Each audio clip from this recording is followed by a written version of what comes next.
Hello, my name is Ophalie, and on the day of my brother's wedding, the day that should have been about family, love, and celebration, I became invisible. They sat me by the restrooms, stripped me of my role, and whispered like I didn't exist. My own mother turned her eyes away, and my sister made sure I had no voice. But here's the part that still haunts me. What they erased that day wasn't just my place at the wedding, it was years of silence, years of being written out of the story. Why did they fight so hard to bury me? And what secret were they so afraid I'd uncover? Would you still sit quietly if your own family tried to erase you? I arrived just as the sun began to slide behind the eucalyptus trees lining the long driveway to the venue. The golden light spilled across manicured lawns and ivory drapery, casting shadows that stretched like nervous fingers over the brick walkway. My heels clicked too loudly against the stone, a reminder that I didn't quite belong in this world of rented perfection. The woman at the check-in table looked up and offered a smile that faded when I gave my name. She scrolled the list again, lips pressed tight. "I'm sorry, Ophalie, was it? I don't see you on the program." I leaned in slightly, trying to keep my voice even. "I was told I'd be helping. Bridesmaid, sort of." She gave a practiced nod, the kind you give someone who might have misunderstood. "You can wait over there," she said, pointing to a shaded bench near the restrooms. From across the courtyard, I spotted Cressida, my sister, standing tall in her fitted lavender dress, clipboard in hand, talking with a caterer. She turned just enough to catch my eye, offered a nod so brief it might have been a twitch, then returned to her checklist. No hug, no "glad you made it," just a nod. I adjusted my dress, suddenly aware it was a shade off. A different lavender, more grape than lilac. The bridesmaids I passed were identical, flowing, elegant, coiffed. Mine was off-rack, altered last minute, and it showed. I overheard one of them murmur as I walked by, "Didn't get the memo?" Then laughter, hushed but deliberate. They called me an unofficial bridesmaid earlier this week. Whatever that meant. I'd been told to show up, wear lavender, stand ready. I followed orders all my life. This wasn't any different, except now, no rank, no clarity. Just passive smiles and invisible lines I couldn't cross. They seated me at table 17 in the far corner, close enough to the restrooms that the door swung open and shut like clockwork. I sat beside a child who threw Cheerios into a centerpiece and across from an uncle I hadn't seen in 20 years. I asked him about his back surgery. He stared at his soup and said he didn't remember me. From where I sat, I could see Gideon, my brother, adjusting his tie near the altar. He looked over, met my eyes for a split second, then looked away. I pressed my hand to my stomach, feeling that old, familiar hollowness. It was like being 12 again, at his high school graduation, watching him beam in family photos while I held coats in the background. I thought about leaving. I could have slipped away easily. No one would have noticed. But guilt settled on my shoulders like a too heavy shawl. I was a Marine. I'd waited out sandstorms in Kandahar with more dignity than this. I wasn't about to be chased away by floral arrangements and stares. Still, sitting at that table, I couldn't stop the memories from bubbling up. There was a time I followed Cressida around like a lost puppy, trying to braid my hair the way she did, wearing her hand-me-downs 2 years too late. She was always the lawyer, the achiever, the one who got first pick of everything. I joined the Corps to be something other than Cressida's little sister. To carve out a voice of my own. And I did, until I came back home. No one ever asked about my deployments, about the nights I spent writing letters to a family that never wrote back. They didn't see me the same way they saw Cressida. They still don't. I stood up and made my way to my mother. She wore a beige dress that matched the tablecloths, her hair swept up in that perfect tight bun she always favored. I tried a smile. "You look beautiful, Mom." She blinked and her mouth curved just slightly. "At least you made it this time." My throat went dry. "I've always tried." Before I could finish, Cressida walked by, muttering just loud enough, "You weren't supposed to speak." Then she vanished behind a white curtain with the planner. I froze. The words struck harder than any training drill ever had. I returned to my seat. People were being ushered into rows now, ceremony beginning. The soft melody of the harp floated over the garden. I looked at the printed program handed to the guests. My name wasn't on it. A woman next to me leaned in. "Are you with the groom's family?" I stared at my hands. They trembled slightly, the way they used to right before deployment. Maybe I never really belonged here to begin with. The music faded, and a hush rolled over the garden like fog blanketing a quiet hill. Guests shuffled into rows of white chairs, whispers clinging to the air like humidity. I moved with them, head high, steps deliberate, heart pounding. I slid into my assigned seat along the far right aisle, just behind a giggling group of flower girls and a toddler who promptly dropped her basket of petals at my feet. The petals scattered, and with them came a ripple of laughter, good-natured, but not warm. I smiled politely, brushing them aside with my shoe. No one made eye contact, not even Gideon, who, when he finally walked past in his tuxedo, swept his eyes over the crowd without ever landing on me. The ceremony began, all polished vows and orchestrated charm. My eyes tracked the ribboned altar, but my mind played a quieter reel. Did anyone even notice I was here? Or did they see me as the ghost of someone they'd rather forget? Someone who served a purpose elsewhere, not among linen-covered tables and flower-draped arches. After the "I do" and the applause that followed, the guests trickled toward the reception hall for photos and cocktails. I lagged behind, pretending to check my phone, pretending I had something to do, somewhere to be, someone who might text. When the photographer began calling family groups for portraits, I hovered near the side wall. Gideon's name was called, then our mother's, then Cressida's, Uncle Mark, Aunt Sharon, cousins with matching smiles, no Ophalie. My mother glanced toward me, face unreadable. For a second, no more than a blink, I thought she might say something. Instead, she adjusted her bracelet and turned back toward the camera. I felt a flush rise up my neck. The photographer, clipboard in hand, looked my way. "Are you with the wedding party, or?" he asked, voice courteous but uncertain. I stepped back. "No," I said, quieter than I meant to. "I'm just here." The hallway offered no relief.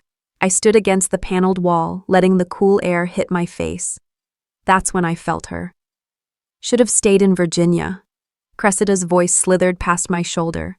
She didn't stop walking. "This isn't your scene anymore," she added, barely audible. I turned, measured my breath. "I'm still family." She stopped, turned just enough to meet my eyes. "Your decoration, not centerpiece." And then she was gone. I gripped my hands behind my back, nails pressing crescents into my skin. Not to cry, not to tremble. I would not give her that. The weight of her words lingered, pressing into my chest with the force of all the years she'd tried to fold me into a box that didn't fit. My fingers tingled as a memory surfaced, one I hadn't invited. It was a humid afternoon in Kandahar. I'd finally found 15 minutes to breathe and called Cressida during a break. The roadside IED that morning had been too close. My hands had shaken for an hour afterward. I needed to tell someone. I told her. "Cress, I think I'm losing it. I couldn't sleep last night. My bunkmate," I had said, voice cracking. She'd paused. "That's awful, oh. But I really can't talk right now. Big changes coming. I'll call you back." She hadn't.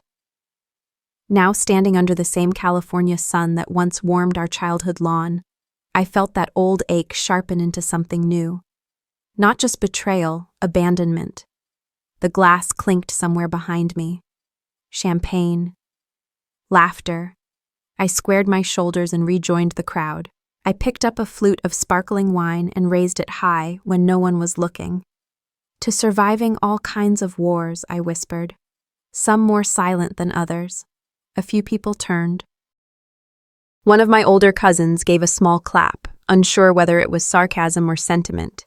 I offered him a half smile and slipped out to the balcony. The air out there was quieter, the breeze lifting the edge of the tablecloth like a gentle hand. I leaned on the railing, alone, but not broken. I wasn't invisible, not to myself. A waitress passed behind me, brushing my shoulder slightly. A small thud followed. On the table lay a sealed envelope. My name was written across it in a firm, familiar hand. Ms. Ophalie Maylis. My heart stopped. That handwriting, it was my father's.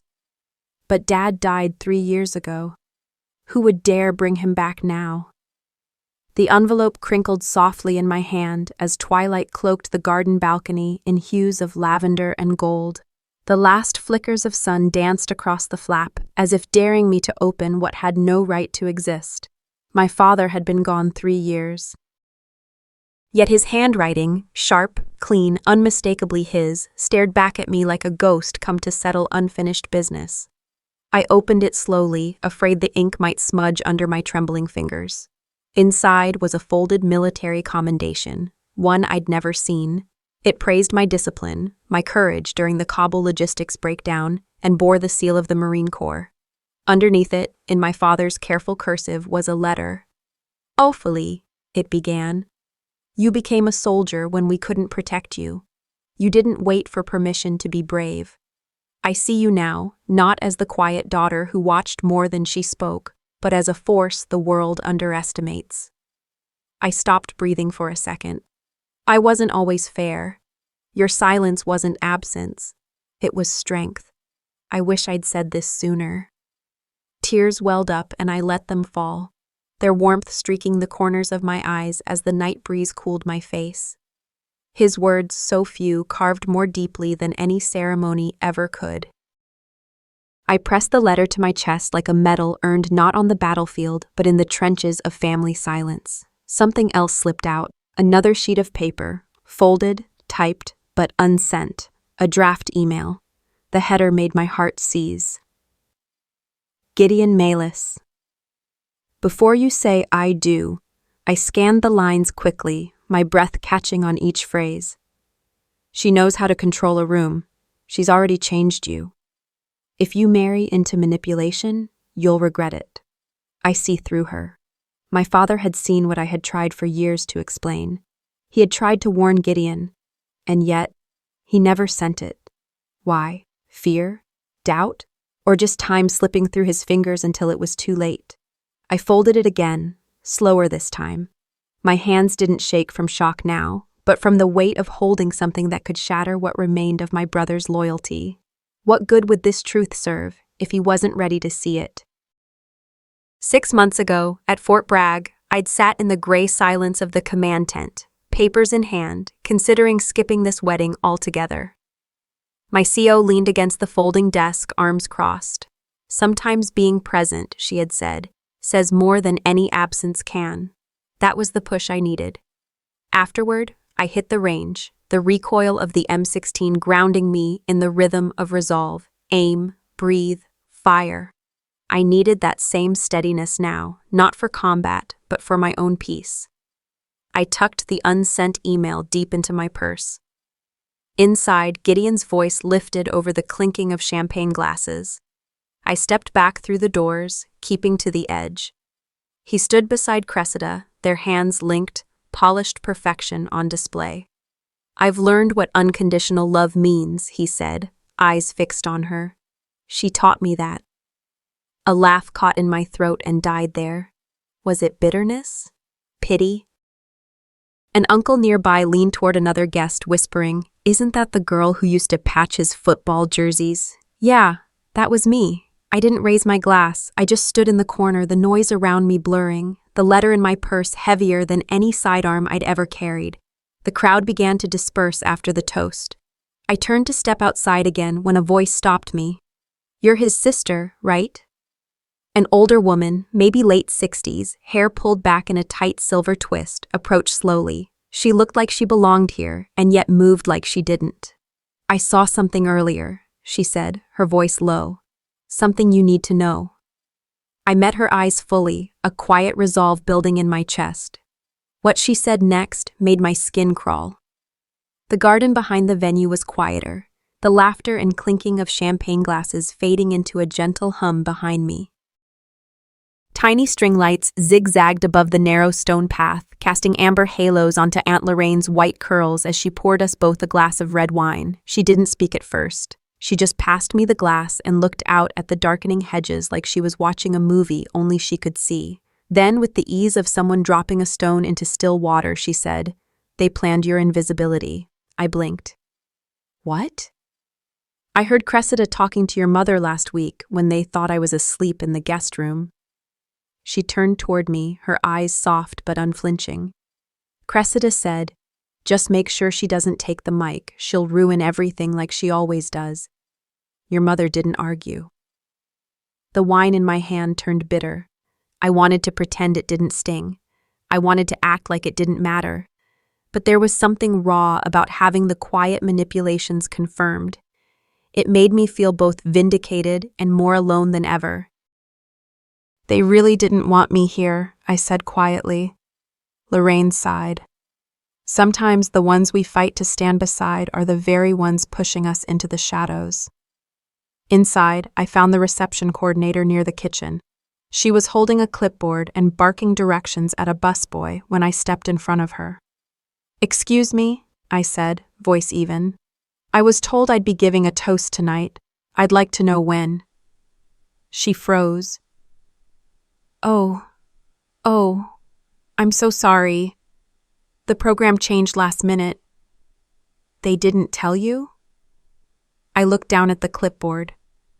A neat stack of printed cards sat beside it, each labeled with names, cues, even speech timings. None of them had my name. My stomach tightened. "Right," I said, stepping back. "Just a mix-up then." I didn't wait for her excuses. Hours earlier, I had sat in my hotel room, practicing words I had carved out with care and hope.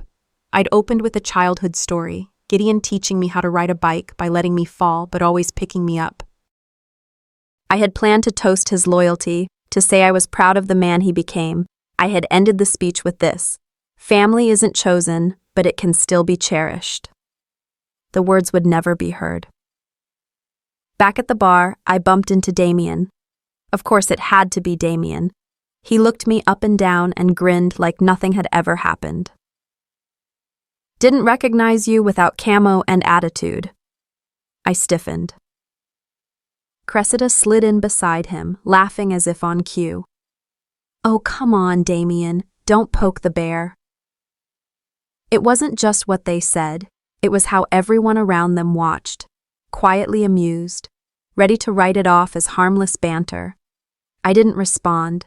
I didn't need to. Instead, I turned and walked outside, past the laughter, past the toasts. My heels echoed against the stone, each step a little louder than the last. They never planned to hear me. They just hoped I'd stay quiet forever.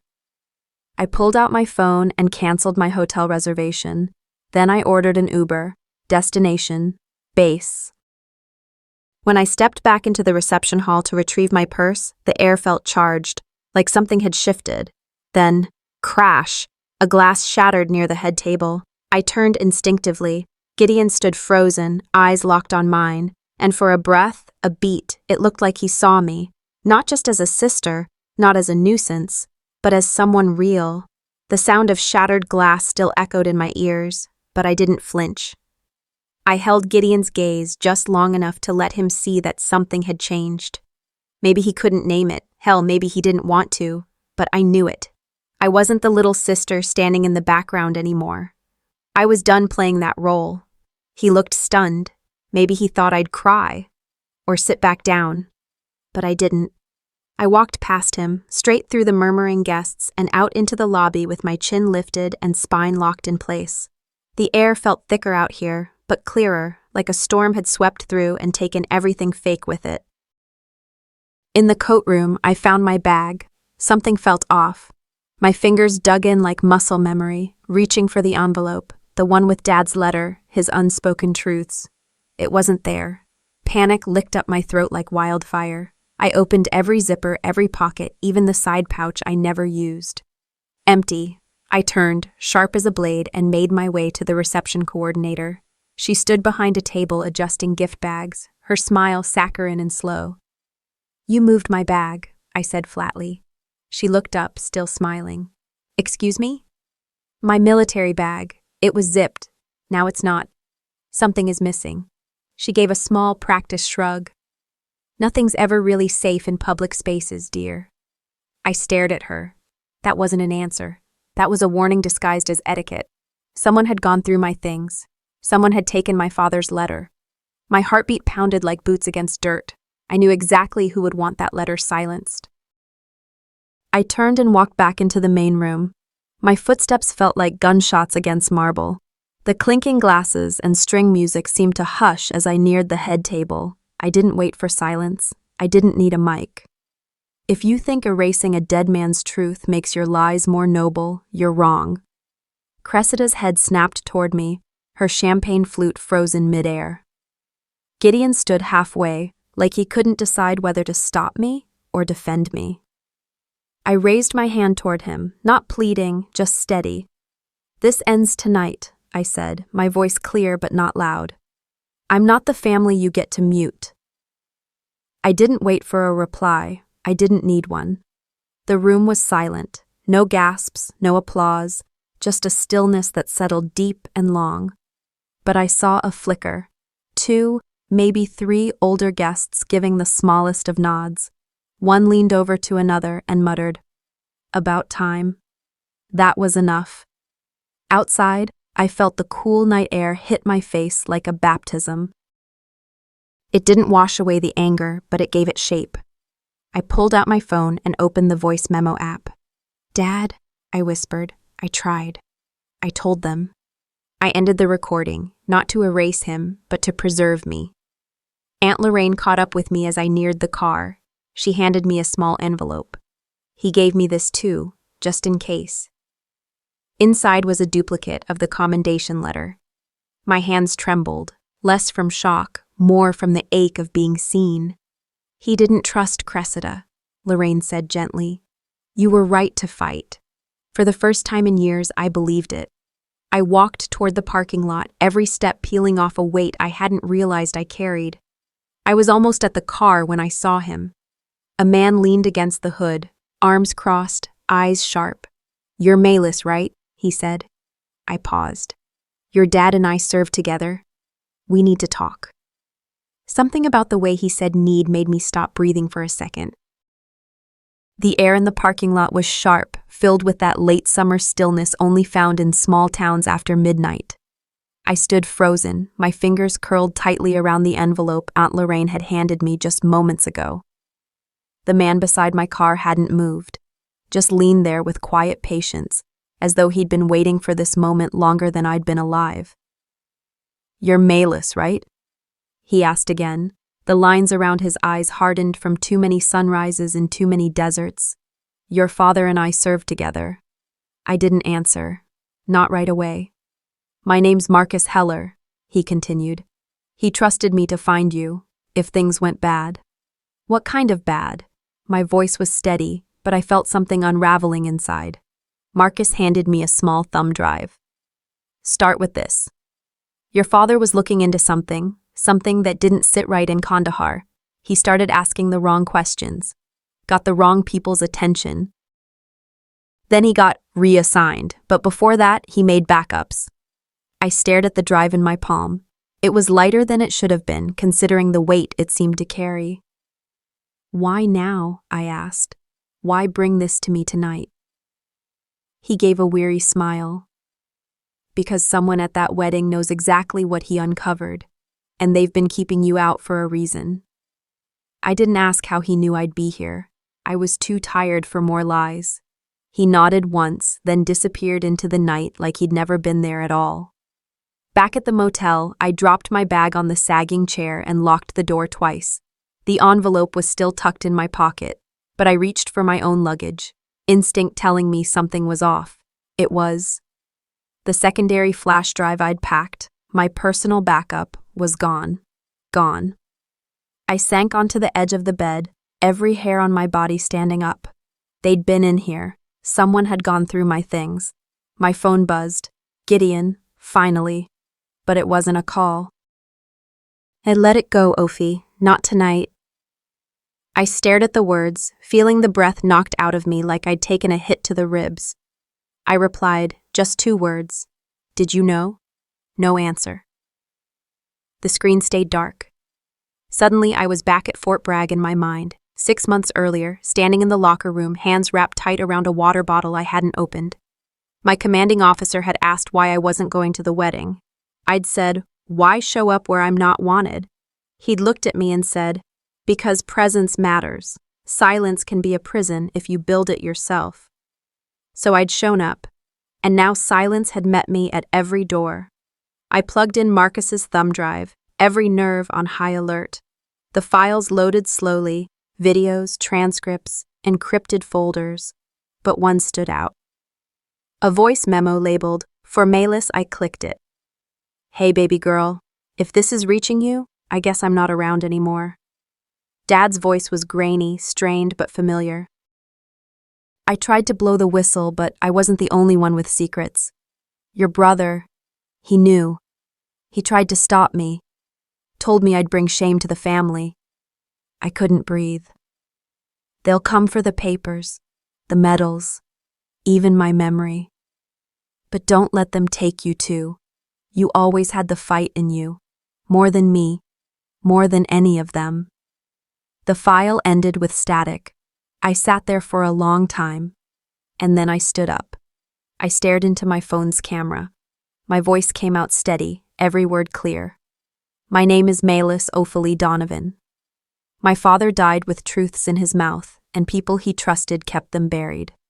Tonight, that ends. I uploaded the files to a secure server, encrypted the links, and sent one to Gideon. With it, a single message. Talk now. Or the world listens next. Then came the knock. 3 short raps, not urgent, but final. Miss Donovan, a voice called. Male, measured, calm. My hand tightened on my phone. There's no hotel staff at this hour, I whispered. And that voice, something about it told me this wasn't a stranger. The hall of the motel was dim when I crept back to my room, just the hum of the air conditioning and the distant whisper of a highway. I relaxed slightly, certain the night's chaos was behind me. Until I turned the doorknob. 2 men in dark suits stood in the hallway, their badges out, but shining with too much polish. As I tensed, one flashed an ID. Department of Veterans Affairs, he said. I forced a polite voice. You're in the wrong room. He remained calm, stepping inside just enough. Miles Donovan, retired Marine Corps? He asked. I nodded, voice flat. That's me. His partner spoke more softly. Your brother told us you might need help. Every thread of calm unraveled. Betrayal cut deep between my ribs. Gideon, was this his doing? Before I could demand answers, I withdrew my phone and hit record. Sir, I have every right to shut this door, I said. They froze. I closed the door in measured silence, double-locked it, and stared at the hallway until I felt the night grow solid behind the walls. Then I texted Gideon. Are you helping them follow me? Nothing. I swallowed hard. Nothing would be the only answer I'd get. My next action was impulsive and raw. I posted a short clip of my father's voice on a private circle, just his words framed in quiet defiance. They'll come for the papers. Don't let them take you too. Within minutes, a retired sergeant from his old unit texted back. Don't stop. You're closer than you think.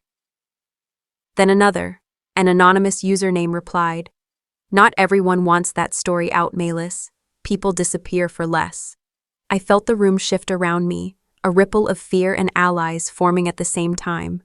Then, the blocked number pinged in. An email. Sent 2 years ago. Deliver on failure. The subject line stood like an accusation, only if she survives. Inside lay a map, documents, names, coordinates deep in rural Tennessee, my father's final breadcrumbs. He'd set it up for me to find. My vision blurred, not from tears, but clarity, responsibility, legacy. On impulse, I typed on my phone's browser. Woman posting conspiracy videos about her late veteran father. Within minutes, search results flooded in. Military forums shredded me, accusing me of opportunism, defamation, and worse. I took a breath. Real fear was clarity. This wasn't just family betrayal. This was legacy warfare. A sharp ping startled me. Backup server accessed remotely. Then the fire alarm blared, metallic and urgent. I grabbed what I could, bag, phone, the drive, and bolted to the back window. I didn't look back. I scrambled and leapt into the darkness. The world unfolded with gravel beneath me and the highway's glow ahead. I was running, not from them, but toward something greater. I didn't look back. The asphalt rolled beneath my tires like a ribbon unraveling too fast. I'd been driving for hours, the Appalachian foothills rising around me like sentinels. The pre-dawn air had a bite to it, but I kept the windows cracked. I needed the cold to remind me I was still real, still in control, even if barely. Marcus's car wasn't flashy, but it ran smooth. Each mile put more distance between me and the motel, the fire alarm, the smoke that might not have been from a fire at all. My right hand trembled on the wheel, not from fear anymore, but from the weight of it all. Everything I now carried wasn't just truth, it was evidence. I wasn't just trying to survive, I was trying to testify. The GPS directed me toward a small dot labeled Volunteer Fire Station 118, nestled somewhere deep in Tennessee. The same red circle my father had drawn on the old printed map from that email. That alone was enough to make me wary. Why a fire station? Why here? My phone buzzed again. I took a glance at the screen and stopped breathing for a moment. Maylis Donovan conspiracy theories. Veteran gone rogue. A dozen posts followed, with photoshopped images of me in uniform at protests I never attended, saying things I never said. My heart kicked against my ribs. Deepfakes. Carefully seeded stories. All painting me as unstable, volatile, dangerous. They were trying to erase me in real time. I yanked the wheel gently to pull over into a turnout.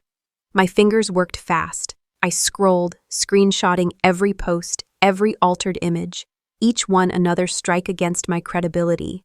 I wanted to scream, but instead I whispered to myself, "They're not faster than me, not yet."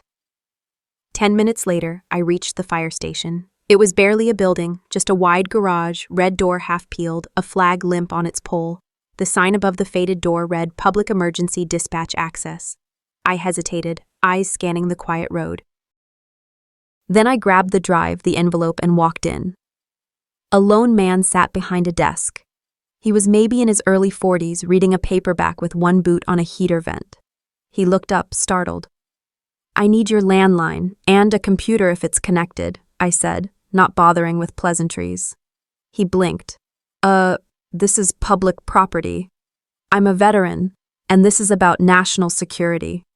He didn't move, but his eyes narrowed.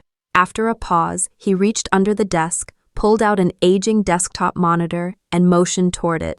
I uploaded the files, every document, every memo, every flagged email from my dad, all the recordings from Marcus.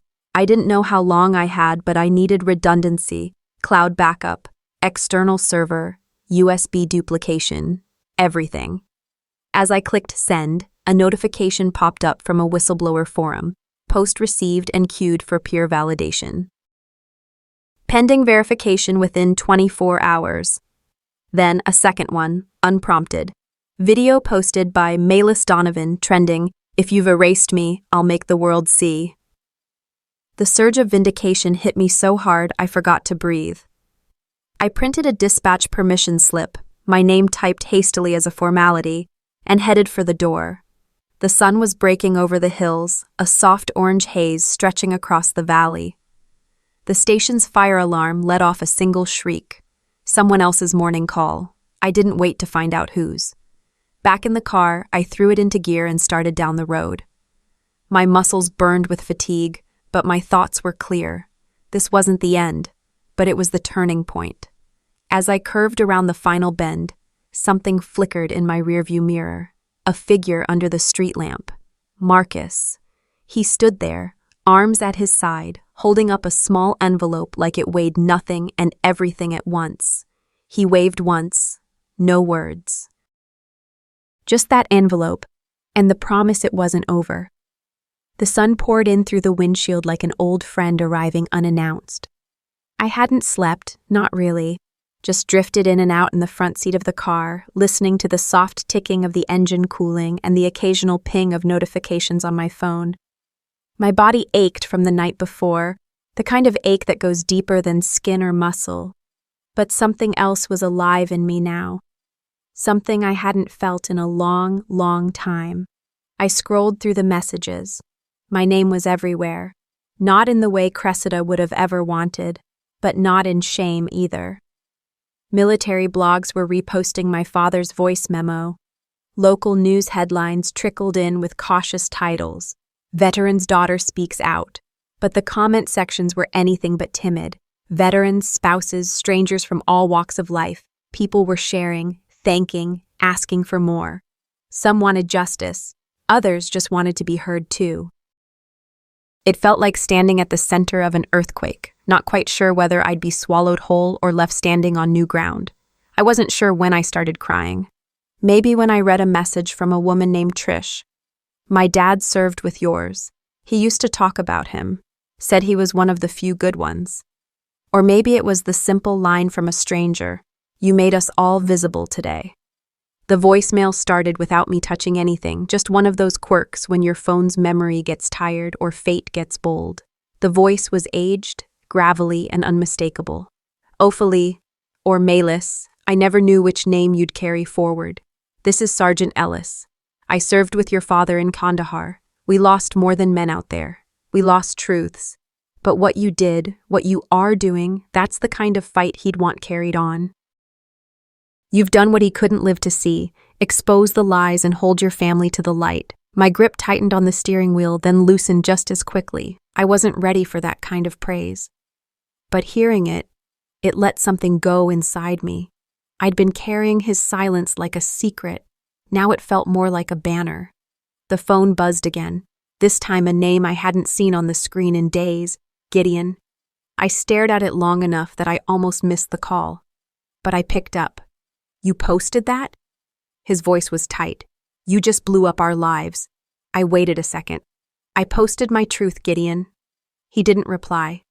Just silence, followed by a click.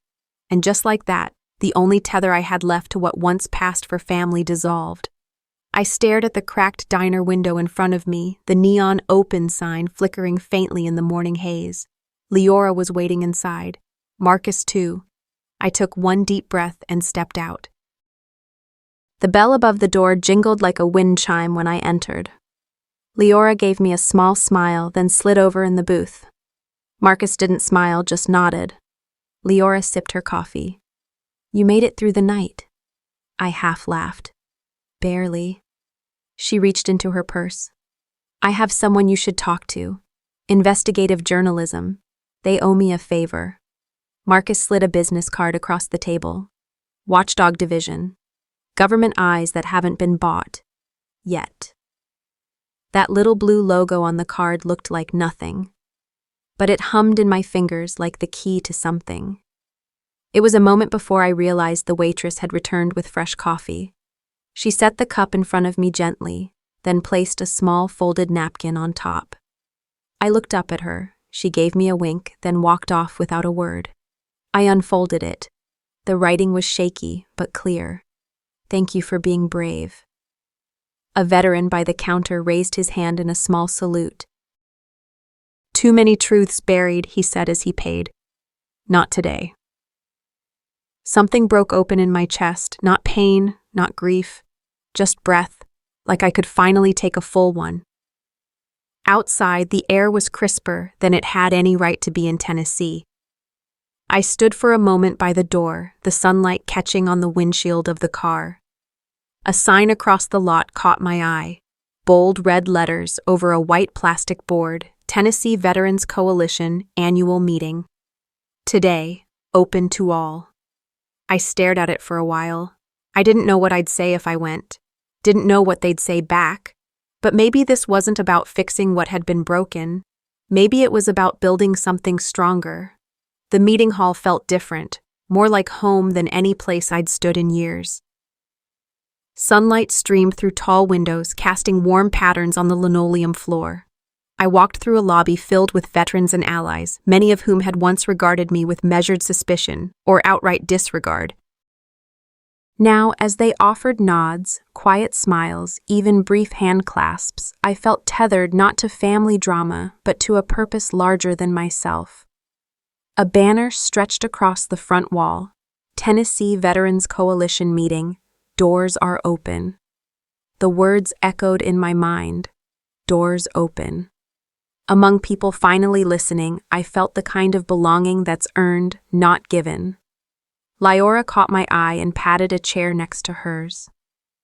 I sat, and beside her, a retired colonel cleared his throat.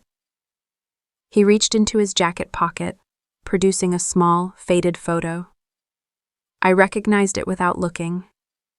My father. Young, in full dress uniform, shoulder slapped by smiles I never knew existed in his world. "This is your legacy," the colonel said in a soft voice. "We know." In that moment, breath caught in my throat. My father's memory was no longer hidden. It was shared, respected, alive in a room full of understanding. My phone buzzed. Glancing down, I recognized Gideon's name again. I stared at it, heart in my throat. When I finally answered, his voice came timid, so unlike his usual certainty. "I watched," he said. I needed to hear him. Finally. I let out a breath, feeling something crack open. A fragile bridge lifting from rubble. "It's not too late." He stayed silent, but not cold. I heard that first tremor of connection returning. Someone from the front of the room called my name softly. I stood as the crowd parted, stepping forward to be introduced. The speaker said, "She turned truth into leverage for change, not just her family's story, but ours." They called me by my full name, as if that name mattered beyond blood ties. I crossed to the podium, heart steady, purpose bright. No longer invisible, now a voice. For veterans, for truth, for those who never got to speak their piece. Later, in a quiet hallway off the meeting room, Lyora found me. She handed me an envelope, slightly larger than expected. It was elegant, with embossed script. "Your father wrote this," she said softly. "Wrote it for both of you. Gideon got his copy long ago." My fingers trembled as I traced the edge. I hadn't known I was supposed to be part of the picture. That realization felt like warm light filling old wounds. Outside, the afternoon sun warmed my back as I stepped toward the exit. I stopped at the door, looking back at the people still gathering, still talking. I didn't have all the answers. I didn't know how trust would shift, how forgiveness might eventually come. But I knew this. This isn't the end of my story. It's the start of my new one. The early morning light filtered through the blinds of my small apartment near the community center. It painted the kitchen counter gold, catching the edge of my coffee mug like a memory I didn't expect to hold. Gideon's last message sat open on my phone. I watched. I didn't know what to say. His words weren't angry anymore. They were unsure, almost soft. A tone he hadn't used with me in years. I read it twice, then again. No apology, but no denial either. Just space. A strange new silence between siblings who might actually be listening for the first time. I took a sip of coffee. Bitter, strong, steady. I didn't regret speaking out. Not even now, with the tidal wave it had unleashed. Public eyes, private shame, family threads torn loose. But this morning felt different, less like wreckage, more like a reckoning. My phone buzzed again. Cressida. I stared at the name. Cold fingers gripped the ceramic as I answered. Ophalie. Her voice was taut, uncertain. Maybe I was too ignorant. I didn't know how much I didn't see. I stayed silent. Let her fill the space with her discomfort. I want to understand, she said. My breath caught. I wanted to scream, to tell her that understanding should have come years ago. But I didn't. I wasn't ready to forgive, but I could offer her the weight of my silence. We hung up, the line closing not with peace or fury, just something open-ended. That was enough for now. By noon, I stood outside Cressida's house in Portland, a red brick colonial that still smelled of our childhood arguments. I hadn't texted, I hadn't called. I came holding the original envelope, my father's commendation, and the unsent email he'd written Gideon. If healing had a doorway, this was mine. The door opened slowly. Cressida blinked. Not angry, just startled. She looked older than I remembered, less perfect, more real. I didn't speak. I held the envelope out. She took it with shaking hands. Her eyes moved from mine to the paper and her breath hitched. I didn't just exclude you, she whispered. I rewrote you out. The admission sliced deep, but for the first time it wasn't meant to wound. It was truth, raw and unguarded. We sat at her kitchen table with twin mugs of peppermint tea between us. She read every line of our father's words, his pride in me, his warning to Gideon, his fear that no one would protect what mattered. Tears slid down her cheek. I'm sorry I never saw your value beyond family expectations, she said. I never needed your approval, I replied, voice low but firm. But I'm ready to walk forward together. That's when I realized healing isn't about restoring what was, it's about recognizing what should have always been. Later in the hallway, she handed me a card, cream envelope, gold trim, the community center gala, guest speaker, Malis Ophalie Donovan. Her smile was small but real. Not under my shadow. This time, it's yours. I turned the envelope over in my hand.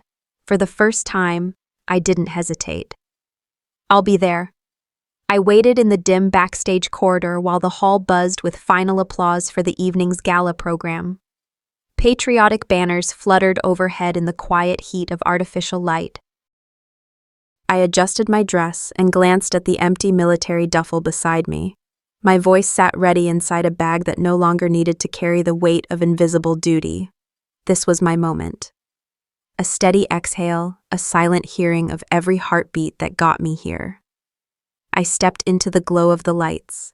I cleared my throat and raised the mic. I was erased from a family photo, I began, voice calm but resonant. The room fell silent, the kind of quiet that isn't hollow but receptive. Tonight, I stand not to reclaim a seat, but to tell the real story behind the face you never saw. I told them about the commendation letter, buried until now, and the unsent email my father wrote. I spoke of Marcus, of the men in suits in a motel hallway, of deep fakes and betrayal. I didn't flinch when the murmurs rose, or when I paused, letting it hang like a warning. My truth isn't about being seen, it's about seeing truth in others. A hush settled, eyes softened. No one applauded, yet. What followed was better. A slow tilt of heads, tears glimmering in some eyes. Forgiveness, validation, a connection deeper than noise. After I stepped down, the retired sergeant approached. His uniform was crisp, shoulders framing decades of service. He placed a firm hand on my shoulder and said, "Your father would have saluted you just now." Lyora hugged me from the other side. "You didn't just survive," she whispered. "You rebuilt." I turned and sought Gideon's eyes across the room. He wasn't applauding. He was tearing up, mouth set tight. No words came, but that moment, that breathless nod, said what he couldn't utter. A man from the local veterans charity climbed the stage, took the mic, and cleared his throat. "Tonight, Malis didn't just tell her story," he said, voice strong. "She lit the torch for every voice kept in the dark." Applause broke, warm and rising, not just for me, but for truth itself. Later, I stepped out into the night air. The scent of the Tennessee evening, cedar and damp grass, braced me. I pulled out my phone and typed a message to Cressida and Gideon. "I'm here. We can still write a new chapter, together or apart. I didn't know how they'd respond, but I knew something had changed. I wasn't defined by their approval. I was defined by what I spoke and what I stood for. I wandered to a small pond behind the community center. Moonlight rippled across the surface, painting silver paths in still water. I looked down and saw my reflection. Not the invisible sister, not the soldier walking away, but a woman defined by clarity, by choice, by belonging forged from truth. No more silence. No more shadows. I had no vow to silence left inside me, only the promise of a legacy I'd finally claim. Looking back on everything I've shared, I realized the hardest part of my journey wasn't the silence from others. It was learning to stop silencing myself. Family can wound us in ways the outside world never could, but it can also teach us where our strength truly lives. I learned that my worth was never in being invited to the table. It was in having the courage to build my own and to stand tall enough that no one could erase me again. Maybe you've lived through moments where you felt invisible, unheard, or cast aside. What did you do with that silence? Did you let it define you, or did you find a way to turn it into strength? I'd love to hear your stories, your resilience, your lessons, because every voice matters, especially when we've been told it doesn't. If this story touched your heart, drop a 1 in the comments or tell me where you're watching from. And if it didn't connect with you, I still want to know why. Your perspective matters. Most of all, if you want to walk with me through more stories of family, resilience, and the power of truth, make sure you subscribe to the channel. Together, we can keep building a space where no one's voice is left behind.